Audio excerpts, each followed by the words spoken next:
Hey folks, Dr. G here, and today we're going to be doing a lesson on how to write an outline using ChatGPT to help you.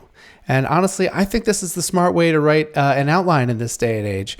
So note that I have a few different tools open here. I've got ChatGPT, of course. I have it set to ChatGPT 3.5.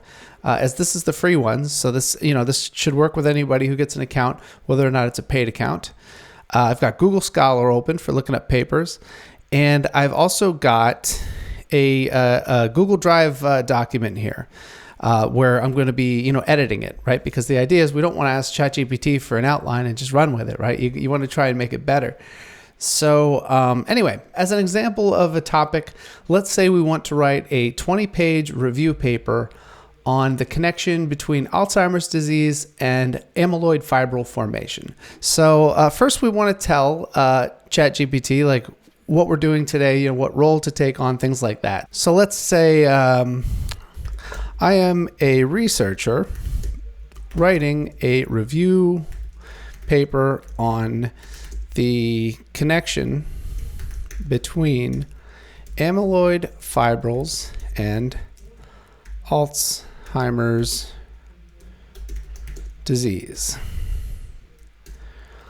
I would like you, meaning GPT, right? I would like you to take on the role of an expert researcher in this area and advise me on how to write the paper. Let's see. Let's see. Oh, I have to tell it. So let's say I'm a researcher writing a 20-page, right? Let's give it a little more context. A 20-page review paper. Okay. The paper should be similar to one you would find in a peer-reviewed journal. And let's say prestigious, right? That one that you would find in a prestigious peer-reviewed journal. And let's just name one like Nature or Science, right? So those are two of the biggest ones. So let's just say that. Let's see, we've given it some context. 20 pages, paper. And let's just stick to asking for an outline right now. So advise me on how to, instead of write a paper, I'm going to say how to create an outline for a review paper, or for this review paper, There we go. All right, now, one thing I always recommend you do when you create an outline, don't just say what you're going to write about. Determine how many pages are going to go towards each topic, because then this really helps you with your writing process, right? Because let's say, the idea of sitting down and writing 20 pages, right? That's pretty daunting. And maybe you just don't even have that kind of uninterrupted time available in your schedule. I know I don't. But maybe you look at your schedule, you have an hour and a half free, and you say, okay, I have an hour and a half free. What can I knock out in an hour and a half? And maybe you look at your outline and it needs a half page on, for example, like what is cross beta structure in amyloid fibrils, something like that, right? And then you say, okay, well, I can knock that out in an hour and a half. I'm going to do that today, right? So that's why it's so useful for your outline to say how long each section is going to be, because that's the whole idea with an outline is it's your guide to how to write your paper that you're going to write. So the metaphor that I always give my students is your annotated bibliography, right? You have your annotated bibliography and you have your outline. And the relationship between these two things, if you want to compare writing a paper to, say, building a house, your annotated bibliography is like staging all of your building materials, right? If you have your bricks, your piping for plumbing, whatever you need to build the house, right? That's your annotated bibliography, right? It's a pile of components that are going to go into building the structure. And your blueprint, that's your guide for how to put it all together. Your outline is like a blueprint, So you do the same thing with writing a paper, your annotated bibliography. You know, as you're going through and reading all these different papers, and one paper leads you to another, right? It's kind of a twisty sort of path that you're following, and you know, it's not a linear path, right? So the idea is that as you're reading these papers, keep track of them in your annotated bibliography. And this way you won't forget what you read where, right? Because if you find an interesting paper, add it to your annotated bibliography right away and put some bullet points reminding yourself later why you care about this paper. And then if you remember there's some concept that you remember and you don't remember what paper it's from, just search for that concept on your annotated bibliography and you'll find it there. So then as you're writing the paper, you go down your outline, that tells you what to put where. And then your annotated bibliography is where you go looking for the different chunks that you're going to include in the paper. So that's sort of the workflow we're working towards here. So anyway, back to the outline. All right, let me finish this prompt here. So let's say, please create for me a detailed outline where each subsection heading includes, please create where each subsection heading includes the number of pages that this particular section will occupy. There we go. And you know what, when I finish this, I'm going to put this, I'm going to put the text in the comments for some of these prompts, so you can actually cut and paste my prompts and then sort of mold them to be about your topic instead of mine. So let's just run this. Let's run this prompt and see how it does.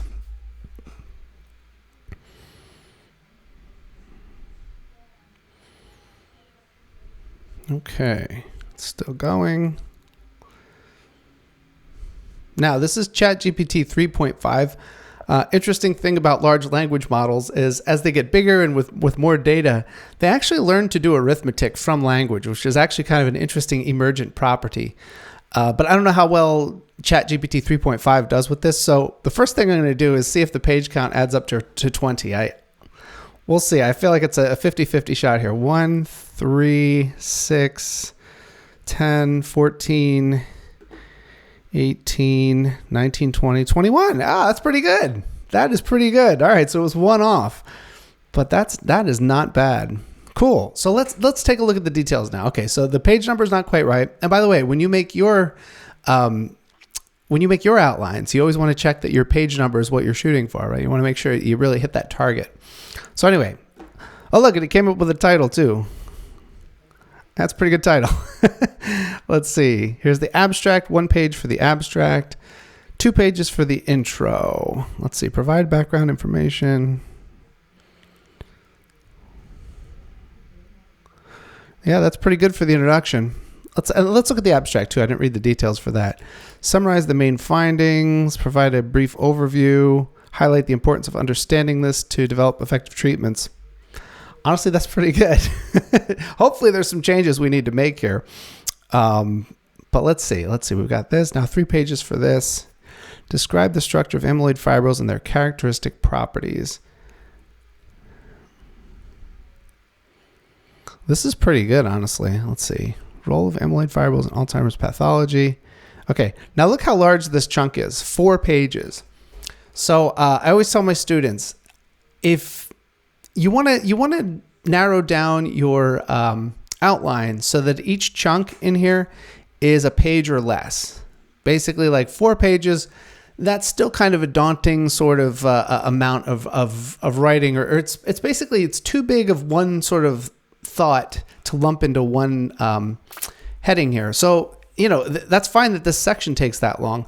But what I mean by this is we should break these 4 pages down into the subsections here.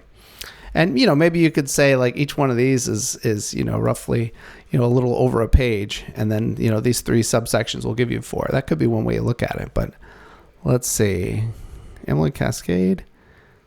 All right, this is pretty good. I'm actually just going to copy this and put it into my document over here. So if I go to the bottom here, click on the little clipboard, and now we go to here, and I'm going to hit Command V to paste. There we go.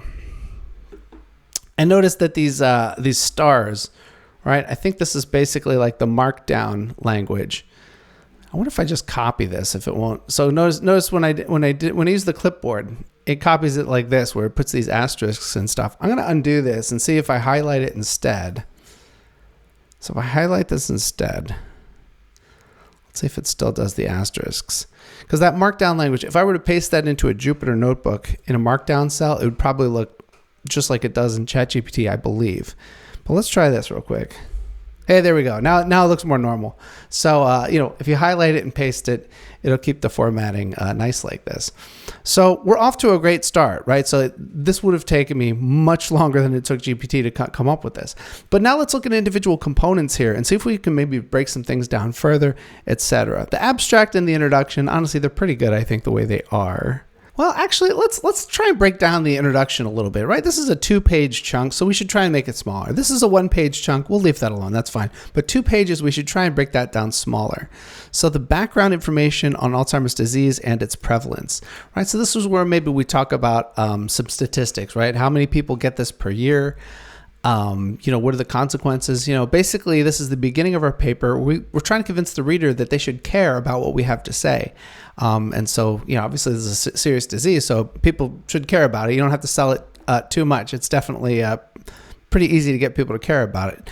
But let's see. Okay, the first place we can break this down here, state the objective of the review paper and outline the structure.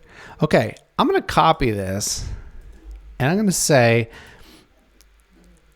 so oftentimes at the end of an introduction, you'll see a statement that, maybe one sentence that says, in this paper, first we will this, then we will that, then we'll do the other thing, right? You see this in almost every introduction in scientific papers. So I think we can get GPT to just write that for us. So I'm going to first paste that there. And let's see, I'm going to say,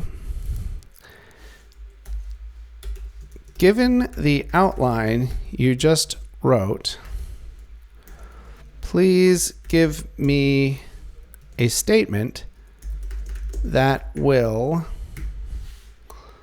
statement spelled that wrong, that will state the objective of the review paper and outline the structure. Let's see how it does with that. This review paper aims to comprehensively examine the intricate relationship between amyloid fibrils and Alzheimer's disease.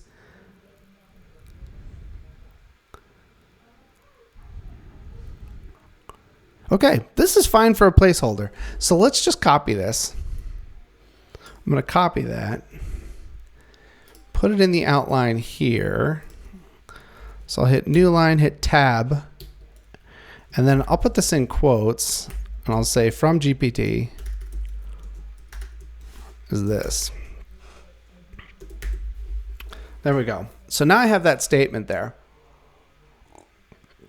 And as I'm writing this introduction, this is something that can kind of come at the end. And as the paper develops, you're going to have to change this a little bit, right? Maybe I'll talk about things a little differently, or, the paper's going to evolve as you write it. But put this as a placeholder for now. And then as you write the rest of the paper, it comes together, then you go back and correct this. But this is a great placeholder. It has the right basic form. And it's so much easier to correct something that's like almost what you want than it is to write something from scratch. So you'll be able to write much faster by starting with this sort of boilerplate statement. So let's put that there. All right, so now let's look at this first statement. It provides some background information on the disease and its prevalence. So I'm actually going to also have another tab here for an annotated bibliography. And you should actually already have an annotated bibliography at this point. But let's say we don't have one yet, or let's say we're still finding stuff for it. So we might as well work on that as well. Let's just make it part of the workflow here. And an annotated bibliography is the sort of thing that that's a document that keeps growing as you write the paper, right? You have sort of your pre-work as you're reading up, and then you're kind of figuring out where you're going with it, and you make an annotated bibliography. But you're going to keep adding to that, right? Anytime you find a new paper, keep track of it there.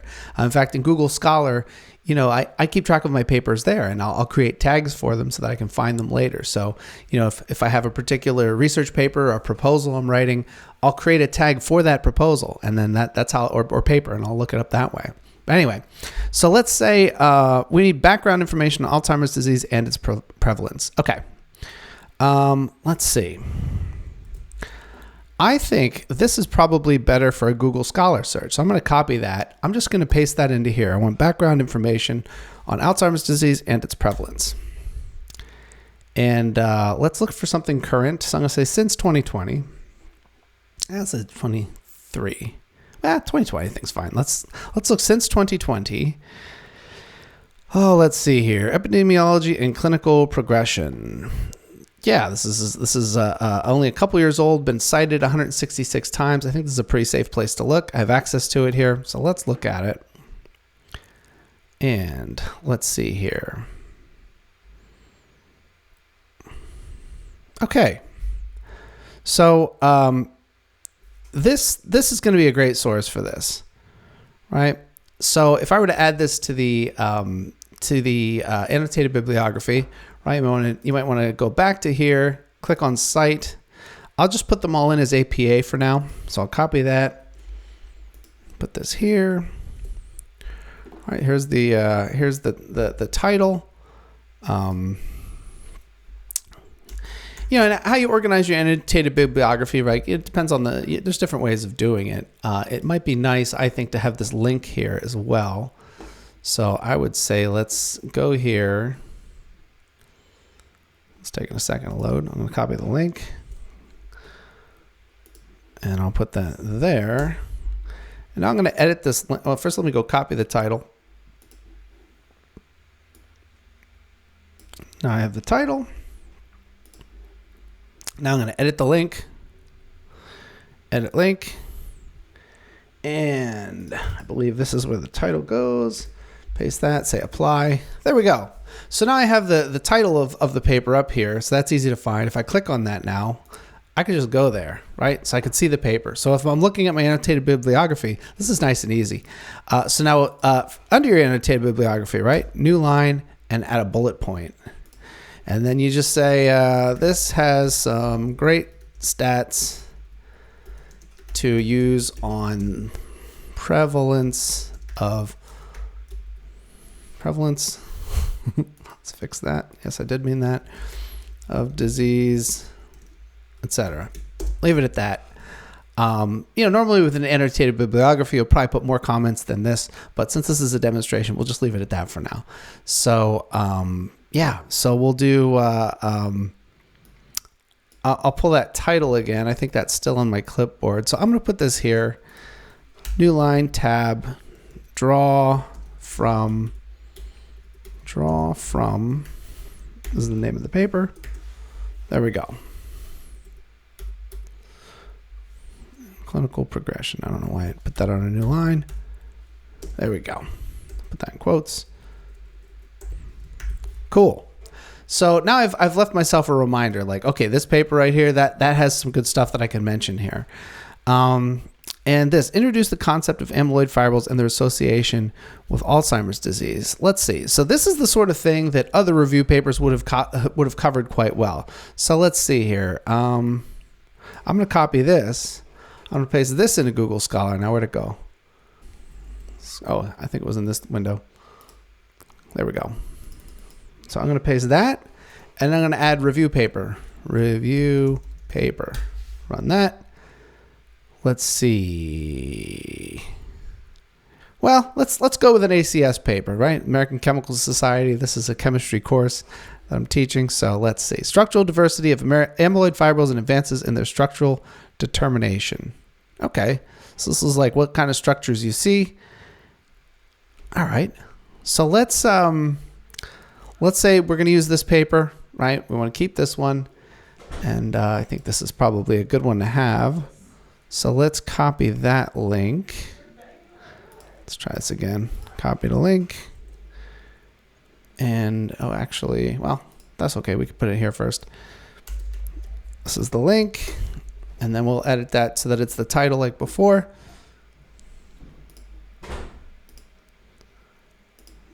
Whoops. Grab the title.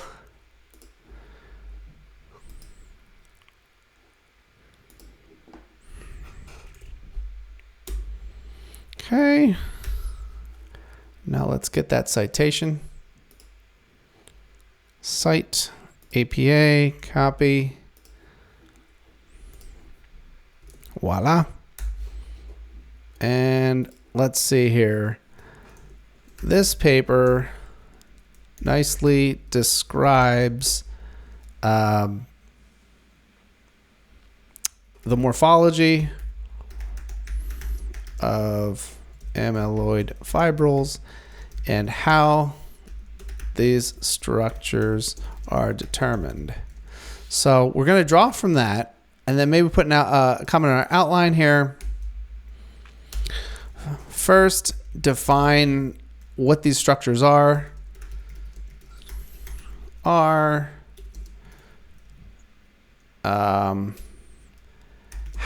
are the structures determined? Let's see. Yes. And now let's see their association with the pathology.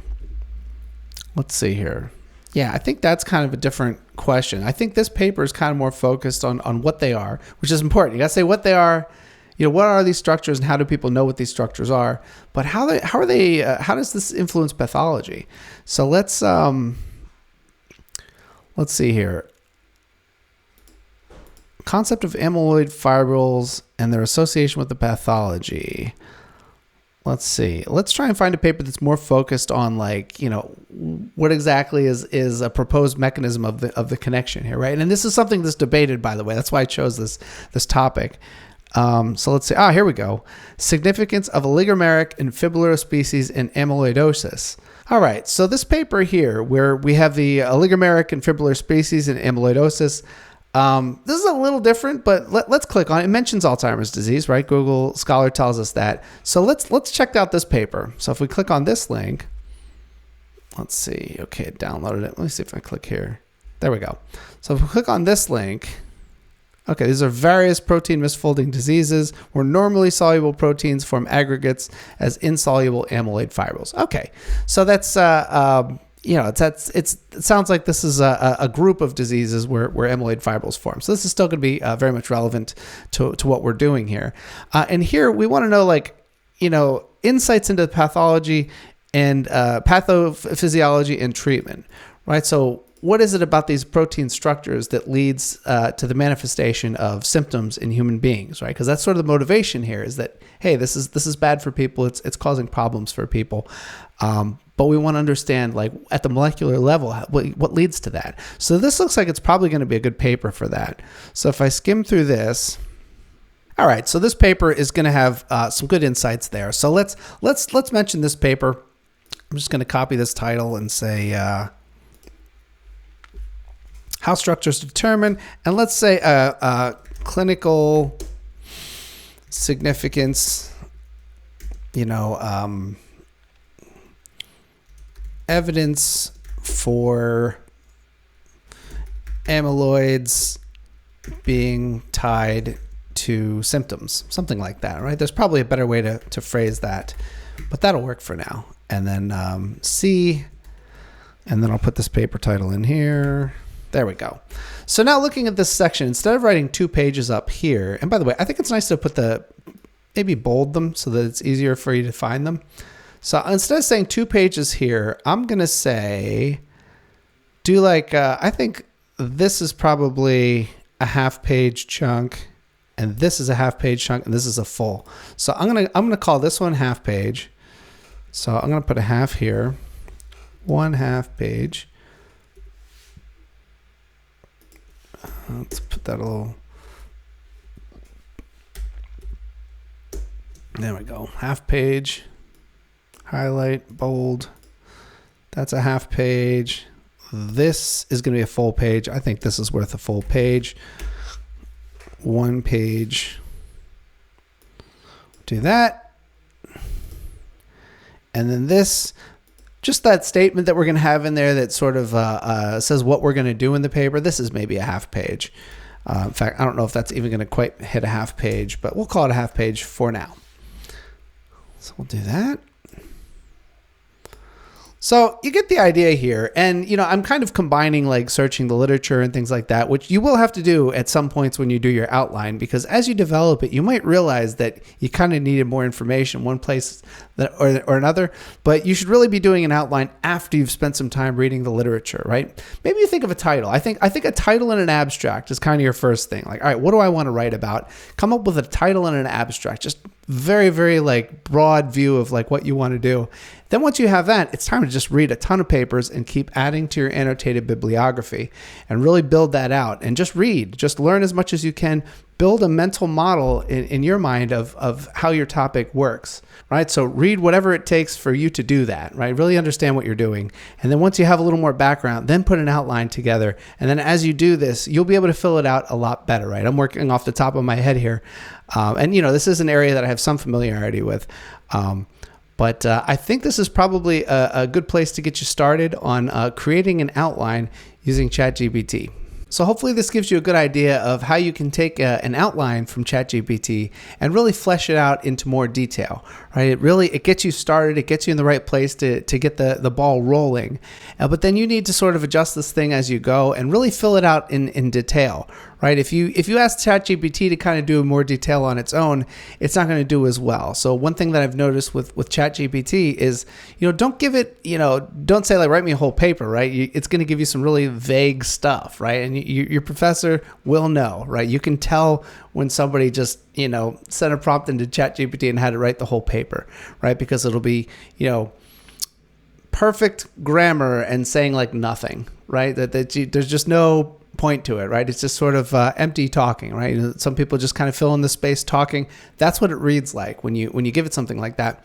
So one of the main things I'd like you to take away from this is that by combining ChatGPT to ask for a rough outline and then refining that using Google Scholar and even just regular Google to search things and make sure that you're getting facts straight, right? Because ChatGPT, there's no guarantee that it's factual, right? It's going to be well written. It's going to sound good. It might not be factual. So you have to combine these things. But by combining them, you can work really quickly in constructing an outline. And then that outline is also going to make you a more effective writer when you write the paper. And of course, you also have to have your annotated bibliography to draw from. So hopefully this has been helpful. I'm Dr. G, and I'll see you in the next video.